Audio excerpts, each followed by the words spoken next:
Hey guys, welcome back to the shed. It's Chris from the Ultimate Recycler. It's a cold, wintry day outside. We're verging on evening, and I thought I'd get back to this Ryobi whippersnipper or line trimmer engine. In the last episode, we sorted out the spark. We had a good inspection of the engine. We decided we reckon we can get it going, and I wasn't going to be beaten no matter what. And I'll probably continue this challenge on lots of other small engines, and some will be easy, some will throw up some problems. That's the nature of small engines. So the first challenge is to get this one going. It hasn't been run for many, many years. As I said, we've got spark on it now. We need to sort out the fuel system because if you remember, or if you didn't see the first episode, all the fuel lines had perished and were broken up, and they were pretty much like bits like noodles, bits of spaghetti. The primer bulb as well is totally perished. So we'll replace those in this episode. We probably, hopefully, won't have to pull the carby apart, but we'll tune the engine if we can get it to run. And look, we should be right to go. I'll have to flush the fuel tank out too. It's probably got some old residue in there. Coco's with me again today, and she's taken up her favourite spot in the shed in front of the fire. Why wouldn't you, hey? All right, with our bag full of parts we bought, I think I can reuse these fuel lines. I don't actually have any new fuel line here at the moment, but if I'm going to start doing more small engine repairs, I probably should buy some. But these are still flexible enough to use, certainly not like noodles. And we've got a pretty good primer bulb here, which will do the job. Now, I've been calling it a primer bulb. Technically, it's not. Technically, on these engines, when you have a choke, and most two-strokes are like this, when you have a choke, the bulb actually doesn't prime the engine. It doesn't pump fuel into the throat of the carby, which they do use that system on older, certainly four-strokes they used it. What it does is it actually purges the air and stale fuel out of the first part of the carby, and it's a recycling system. So you cannot flood an engine with a purge bulb. What happens is that you pump fuel, actually it sucks fuel. So fuel is drawn from the tank into the carburetor, and then there's a return line that comes back to the purge bulb and then back into the tank. So the more you pump this, all you're doing is recycling fresh fuel through the first stage of the carburetor and then back through, and like an overflow back into the tank. So that's how the purge bulb system works. It doesn't actually pump fuel into the throat of the carby, and if it did do that, the more you pumped it, you would actually flood the engine and it wouldn't start. But with these systems, no, you cannot flood it this way. You don't want to keep pumping it. There's no point. All you want to do is purge any air or stale fuel out of the carby, and then once you've got that situation ready, you can put the choke on and the engine should fire up pretty well straight away because you've got fresh fuel almost right where it's needed. So that's how that works. We have to work out which way the lines go. I'm pretty sure one goes from the filter, which has just dropped down into the tank, and it goes through, there's a little hole in the back of the bracket here, to one of the hoses. I think it's that spot in the carby. There's still a bit of the old hose there. And then from the other end of the carby, it comes back to the behind the bulb here, and then the other side of the bulb goes back into the tank. So it's actually sucking fuel through the system and then putting it back into the tank. So we'll clean off the residue of all the old hoses. There's a bit on that pipe there. I'll need a screwdriver to get that off. It's gone hard. We'll have to unclip this little bulb, what's left of it. In fact, I can do that now. I think it just pushes through there. There we go. So we'll put our new one in, and there's a bit of old hose on the top there as well. And we'll try and feed these hoses, because they're off the same model, it should actually sit in exactly the right place to, and yes, we'll have to pick up the filter in here again. And I don't know what the tank's like as far as cleanliness goes. It looks like it probably could use a bit of a rinse out. Okay, the filter and the other little plug I've pushed through into the tank, and the inside, I think you can see those sort of stripes there. I think it's all oily. I think it's just, there was probably fuel in here and it evaporated and it just left quite a sticky oil. If I put my finger in there, it's actually very sticky. So we're going to have to rinse this out with fuel, but it's sticky to such an extent that I can't even get the filter out. It's kind of just stuck to the wall of the fuel tank. It was loose before, and I cannot get it out. So we'll get some older petrol in there. I just keep stale petrol for washing out these things. We're going to have a bit come out the holes here, but it won't hurt. It'll kind of wash things up a bit.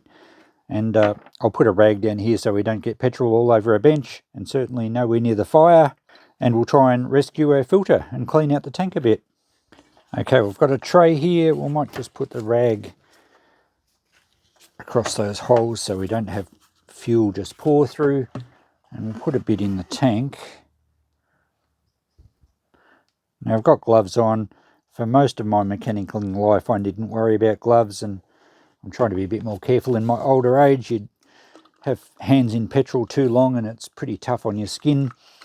And I guess your body absorbs pretty nasty things. So, yep, you learn as you get older, don't you?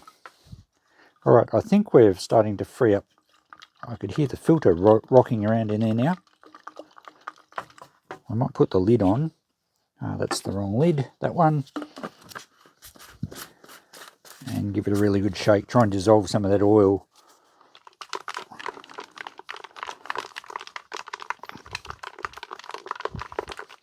I mean, oil's not going to hurt a two-stroke anyway, and the fresh fuel mix will gradually dissolve it.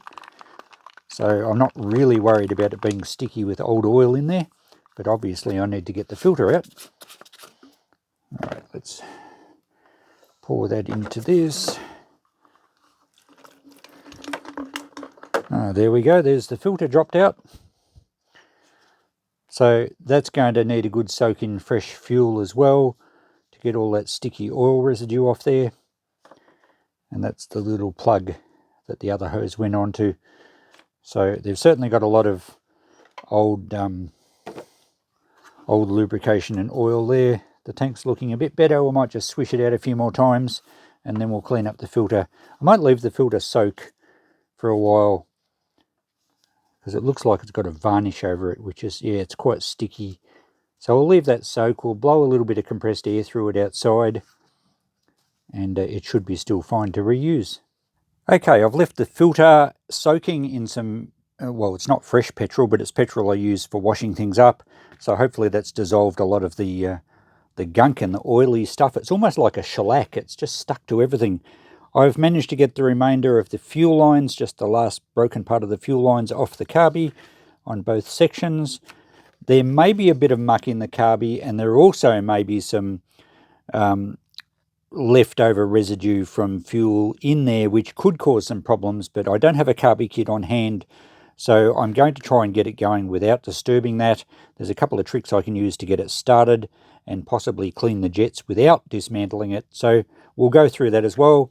But the next thing now is to take this filter out of here. We'll blow some compressed air through it so that we know it's not blocked. And then I have a bit of a dilemma.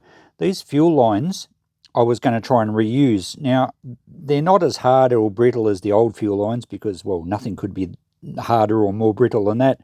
But it's split on the end, and this one's actually a bit harder where it pushes on, so I don't think we're going to get a seal. And they're the best two. The other ones, even though they look better, these have actually gone quite hard. So I'm not going to use them. The dilemma is I can't find any good fuel line here. I'm going to use this.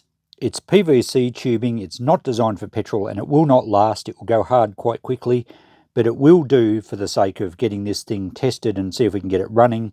And I have ordered some fresh, proper fuel line on eBay, so when that turns up, I'll replace this. But I know you guys don't want to wait a week for that to turn up, so we'll go ahead and assemble it. We'll use the PVC tubing just for now, and hopefully we can get some noise and smoke out of this thing. Okay, well, let's start with this forbidden hose, and we'll just cut a bit of an angle on this first section. It just helps us get it through the hole. That should do. Now we've got to feed this one through, it's got to go to the bottom of the carburetor. So we've got to feed it through this bottom hole. And I think this is around about the same thickness as the fuel hose we're supposed to use, which is good. So it pokes through there. Then it needs to go up into the front section where the filter goes. And the filter cleaned up okay. It's a little stained, but I could blow some air through it. We do need to put, though, one of these little washers on, and it's got a bevel on one side. Oh no, it's beveled both sides, so it doesn't matter which way they go. So that slides on there.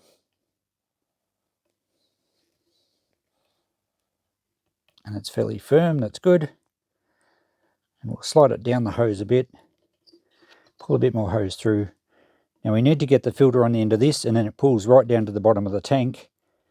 So given that we've got plenty of hose at the moment, we can feed it all through, and it makes it much easier to put the filter on when it pokes through the filler hole, or at least, yeah, it's getting there.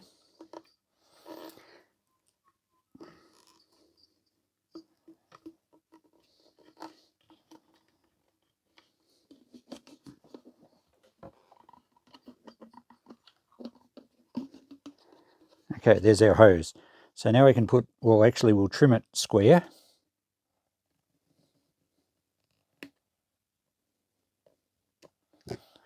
And we can push the filter onto that. It's a nice snug fit. So this hose is exactly the right size, it's just made out of the wrong material. That will do. Now we can, actually I think we need to push it right to the base of the filter, otherwise it won't seal properly going through the tank. It's a bit tight on the barb. We'll take it off again. Oh geez, it wants to grab. Alright, let's just snip that off square again, and we'll get rid of this bit.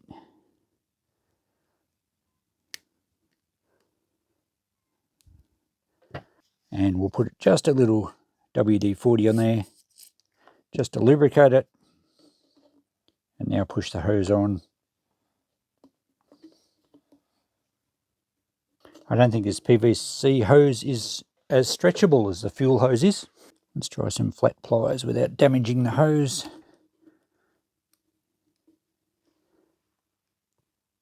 Okay, that will do. Now we'll pull it through until the barb comes through the bottom of the tank.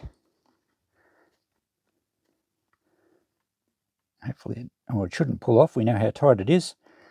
It's going to be pretty firm getting it through the tank hole.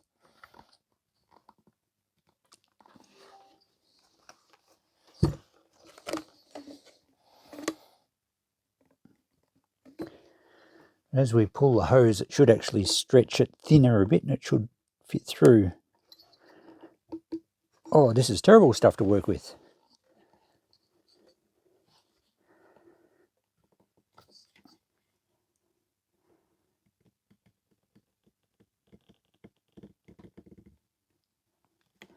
There we go.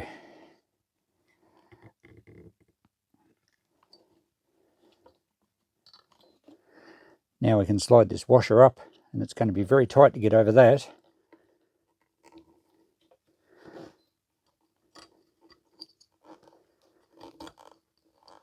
And the idea of the washer, of course, is to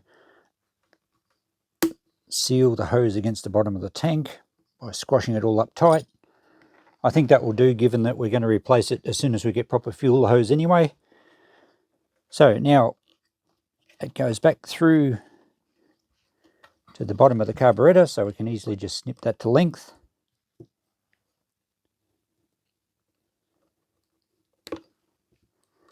And slide that onto the barb there. Might put a bit of WD-40 on there as well, just to lubricate it a bit.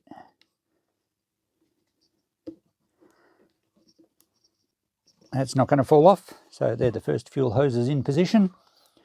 Now the bulb itself has to suck the fuel from this side of the carburetor through this, which works as a pump, and back into the tank. So we have to establish which side is the side that actually sucks the fuel. And the easiest way, I think they might be marked, but the easiest way to do that is just to push it in, hold your finger over one, and see if the bulb releases. That's obviously the one. I think, yeah. So it's the shorter one of the two. And you should be able to feel that blowing out on that one. Yep. So that's the inlet from the carby, and the other one goes back into the tank.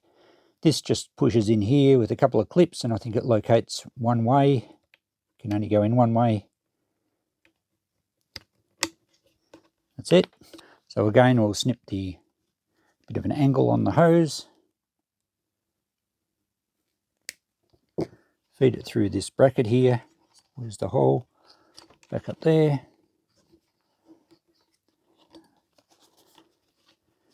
Square up our hose again. Plug it on the top of the carby. Oh, that's a bit loose. I think it'll be okay. We'll soon see if it sucks fuel through. And onto the shorter of the bulb, the inlet side.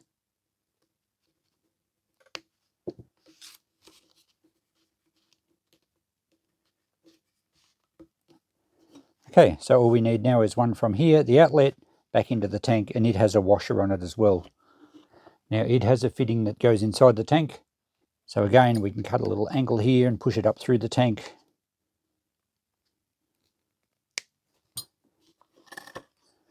Which is a hole back under here, a little bit harder to get to.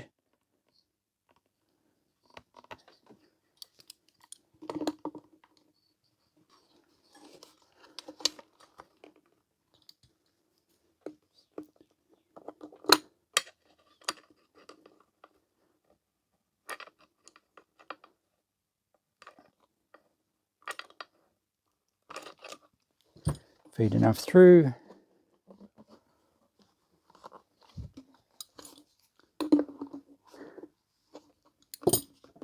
Square up the hose. Put a little fitting on.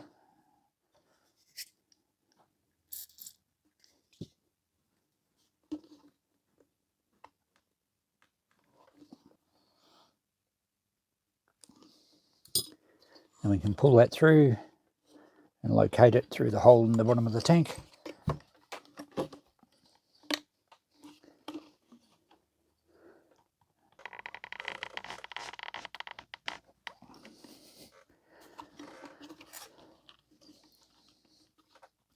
Now we just need to cut that to length. We still have to slide our washer over this end now and press that up against the tank over the bottom of the barb.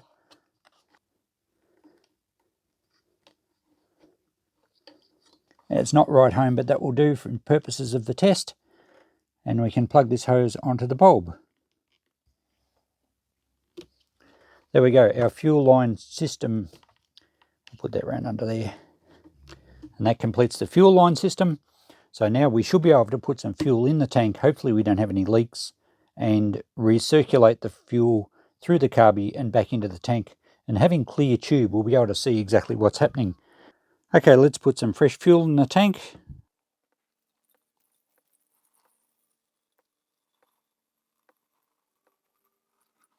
That's plenty, it's covered the filter.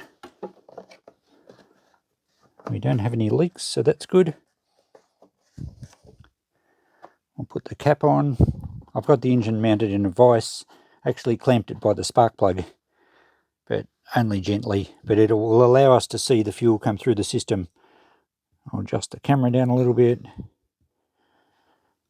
So we should be able to then pump some fuel. It will draw it through. You can see some bubbles there. Yep. And it's gone right around here to the bottom of the carburetor. It should now come out the other side to the top hose. Once it fills up the cavity in the carburetor. There she comes, purging bubbles out.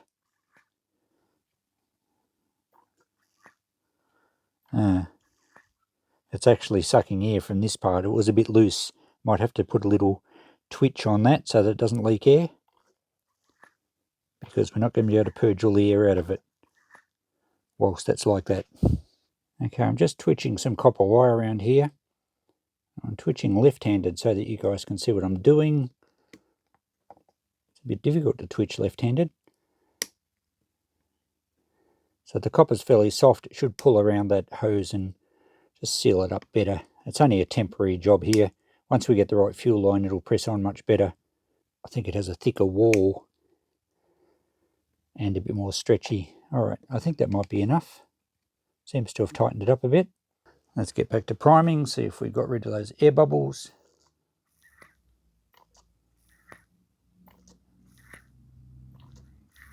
No, I think it's still sucking a bit of air in here.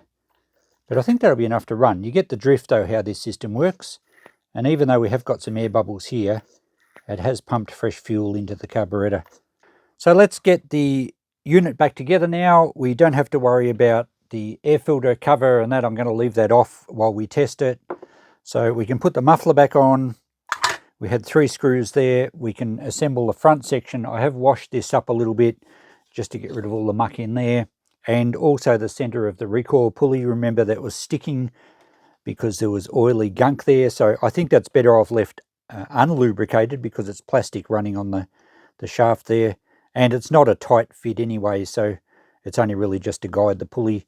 So that'll be fine. You could put a little bit of silicone spray in there or something. It doesn't attract dust. So let's put the muffler on first. Now I have blown some air through the muffler so I know it's not blocked or carboned up or anything. We need to put our heat guard over here as well. So those long bolts go through both. And the exhaust gasket is still fine. It's baked on and it hasn't broken, so that can be assembled now. And I'm going to use a socket this time.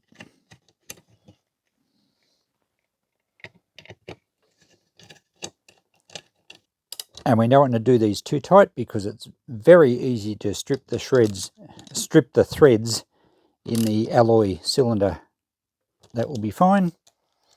And we have this one here which we can use the screwdriver for. Next we put the recoil assembly and blower housing on here. We have to make sure that that little spring steel piece that works as a stop is in the right place, and it comes across to rest on the head of that screw. So as long as it's in the slot, it can't be in the wrong place. But we have to plug this onto the top of the coil. There we go. I think I might have to position that wire underneath so nothing gets caught up. That's better. Now we have to put our top, well actually it's our bottom bracket on, and that kind of holds everything in the right spot. That's got to go under that. That's better. And the one screw in the bottom here will hold that up tight so that our stop thingo doesn't come out of position. That's got that in. Beautiful.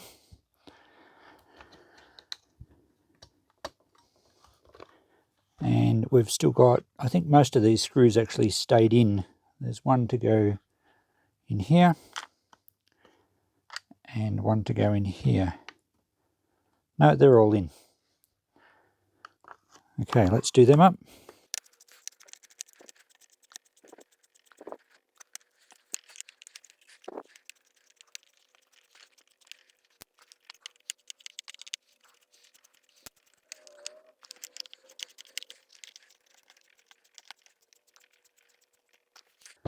Okay, that's all together. Let's see if the rope engages. Feels good. The engine's got pretty good compression because it's quite oily inside, so it's probably going to blow a bit of blue smoke when we start it up.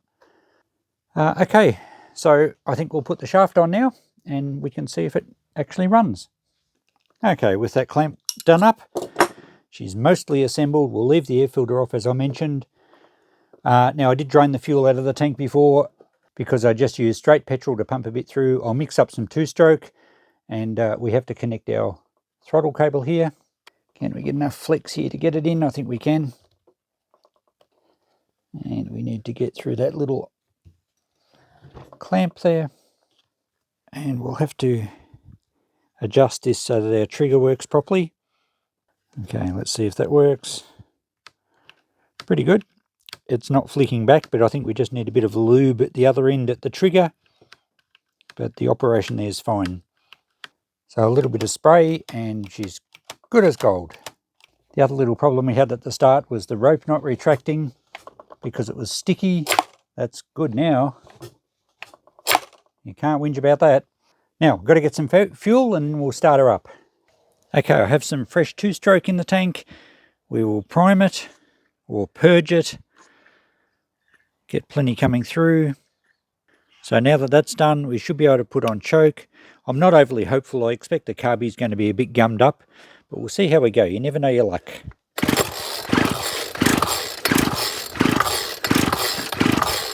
Yep, no good there. So my next trick is to try some of this Aerostart in here. It will usually kick over an engine, and it's a good way of diagnosing if you've got a fuel problem or a spark problem. This is an old can, but I think we can get a bit squirted in. See if we can get a fire now. Okay, a few kicks, so that's good. Our spark's still fine. So we'll try that again. It's going to take a bit to drag the muck through the carby and clean out things. Hopefully we can get it running this way. But if it is badly gummed up, I need another can of this. If it's badly gummed up, we're going to have to pull the carby apart, in which case we'll do a part 3. Let's put choke on.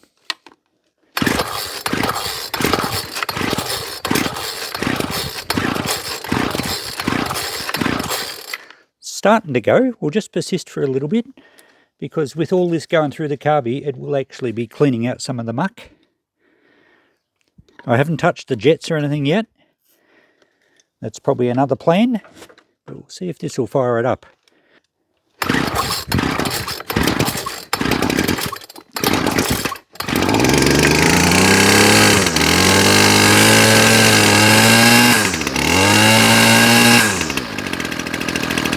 Well, look at that.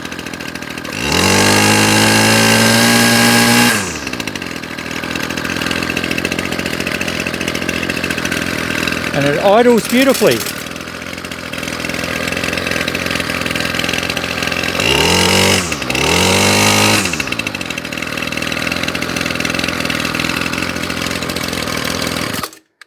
Well, there we go. It does take a bit to get the fresh fuel through a carby without cleaning the carby out when it hasn't been used for a lot of years.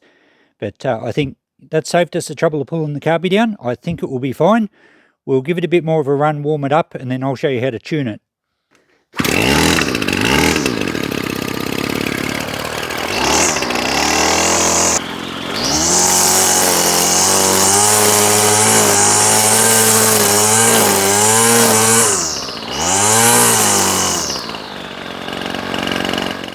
You know what, guys, I'm not even going to tune this. It was running fine. It idles quite well. It's got plenty of power. I don't think I even need to touch the carby. No doubt we'll look at tuning these things in future videos, but this one doesn't need touching. All I have to do is put the air filter cover back on, replace the fuel lines when I get the proper fuel line, and jobs are good and we're ready to sell it. I'm probably only going to ask 50 bucks. As you can see, it wasn't worth the time or the parts, although I have lots of parts for future jobs now. But we did save it. It hasn't gone to scrap metal. It hasn't gone to landfill. It's got lots of life left in it. These were pretty good machines for their era. I don't know, maybe 20, 25 years old, but lots of power. Generally, they're good, reliable units as long as you keep fresh fuel in them. And if you're not going to use it for a while, best to tip the fuel out and run the carby until it's empty. I think we dodged a bullet a bit with that carby. It could have been full of muck, but we managed to get it cleared. Maybe, no, it didn't run out of fuel when it was last used because it had all the muck in the tank. So, don't know, we were just lucky, I think, that it hadn't blocked up too much in the carby. As for starting, cold start now. Purge the fuel system a few times with that bulb to get the fresh fuel into the carby, any air out of it. Choke on full, couple of pulls. It should fire first or second go. Once it runs, flick the choke off. Away you go. When it's warm, it should start up straight away. So let's see how we go. It's still warm. We'll see if it starts. I usually give them a bit of a throttle when I'm starting. There we go. Idles nicely. And job's ready for sale as soon as we replace that fuel line. Hope you enjoyed that. Thanks for watching. We'll be doing more small engines, and I'm going to challenge myself that every job I tackle with a small engine, I'm not going to give up until it goes. See how we go. Thanks for watching. Bye for now.